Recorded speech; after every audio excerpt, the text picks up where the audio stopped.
Aristóteles foi um grande filósofo da antiguidade que viveu entre os anos de 384 a 322. Entre os vários assuntos aos quais Aristóteles se dedicou, um deles é a política, sendo que a obra mais importante dele referente a esse assunto chama-se justamente a Política.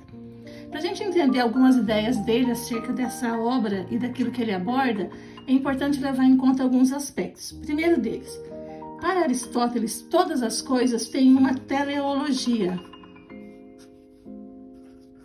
isto é, uma causa final ou uma finalidade. Isso aqui é bastante importante. E nós, seres humanos, então o homem, assim como todas as demais coisas, também tem uma causa final. Na concepção dele, a nossa causa final é a felicidade, ou a eudaimonia. Então, nós vivemos e fazemos o que fazemos buscando a felicidade. Aristóteles entendia que o caminho para a felicidade é levar uma vida baseada na virtude. Então, apenas uma vida virtuosa levaria o homem a encontrar a felicidade. E acerca da virtude, o Aristóteles a divide em dois grupos. Um dos grupos é o grupo das virtudes morais, que dependem do hábito, do comportamento baseado no meio termo, a ética da mediania ou do meio termo. E outro campo é o campo das virtudes intelectuais, que depende do estudo. Então ele entendia assim, que se o homem leva uma vida virtuosa, ele vai encontrar felicidade, porque essa é a nossa causa final. Só que esse mesmo homem que busca a felicidade como indivíduo é também um animal político. E quando Aristóteles diz que nós somos um animal político, ou somos animais políticos, ele quer dizer político no sentido de que vive na polis, quer dizer, vive na cidade. Então, para ele, a polis é algo natural ao homem. Sem a polis, o homem não existiria. E por que ele fala isso? Porque ele fala que o homem, ele é um ser gregário.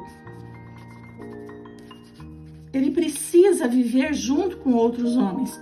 Tanto que ele chega a afirmar que aquele que vive fora da polis, sem ser por uma contingência, ou é mais que homem ou é menos que homem. Sendo mais que homem é Deus, sendo menos que homem é um animal. Mas sendo homem, necessariamente ele vive na polis. Porque é a polis que nos sustenta, que provê a nossa existência, porque não tem como a gente garantir a sobrevivência plena sozinhos. Nós dependemos uns dos outros. Muito bem. Agora, ao viver na polis, a polis também apresenta para o homem uma teleologia, uma finalidade. E qual vai ser a finalidade da polis?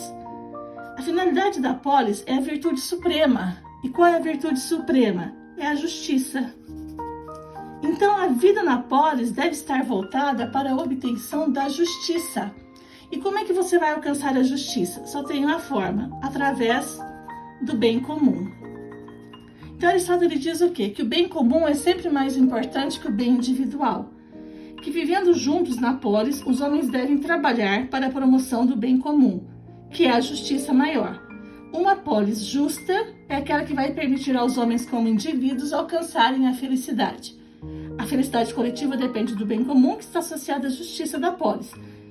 E apenas uma polis justa possibilitará aos seus cidadãos que eles possam, de fato, desenvolver todas as suas virtudes e alcançarem a felicidade individual. Pois bem, agora, uma polis, ela precisa de governo. E o governo, para Aristóteles, ele deve visar sempre ao bem comum. Essa é a função do governo. Então, Aristóteles pega e divide a forma de entender governo em duas grandes categorias. Ele fala que existem governos que são retos ou corretos, que são aqueles que visam ao bem comum, e que existem governos ou formas de governo que ele chama de degeneradas ou corruptas, porque são aquelas em que o bem comum é deixado de lado. E sobre isso ele fala então o seguinte: governos retos ou corretos e governos degenerados ou corruptos. Lembrando que a ideia de corrupto aqui tem a ver com a alteração da sua natureza. Então, se na concepção dele a natureza do governo é garantir o bem comum, Um governo que não garanta isso é um governo corrupto ou degenerado.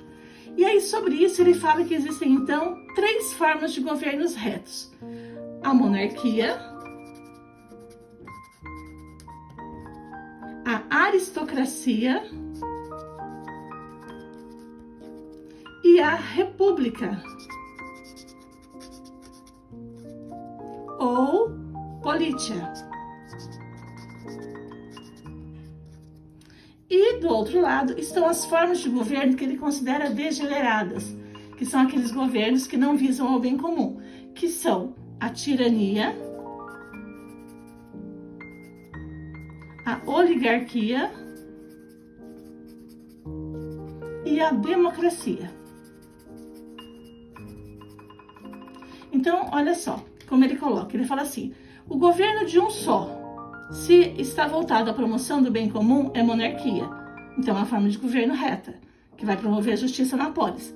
Mas se é apenas um governando, voltado para a obtenção dos seus próprios interesses, isso é tirania, e é uma forma de governo degenerado. Se são os melhores ou poucos governando, visando ao bem comum, é uma forma de governo reta. Mas se são poucos, governando apenas para a satisfação dos seus interesses, é uma forma de governo degenerado. Se a maioria governando para a promoção do bem comum, que é o bem de todos, é uma forma de governo reto. Mas se é uma maioria que governa apenas para uma parcela da sociedade, mesmo que essa parcela seja a maioria, no caso os mais pobres, alguma coisa assim, é uma forma de governo degenerado. Então aí a gente volta àquela ideia da teleologia. Como tudo para ele tem uma causa final, a causa final da existência de um regime de governo é garantir a felicidade da polis, que é por sua vez a justiça, que só se alcança via bem comum. Então, o que define para ele um governo bom ou ruim não é quem governa, e muito menos a quantidade de pessoas que exercem o poder, mas é a causa final, a teleologia do governo, a quem se destinam as ações do governante.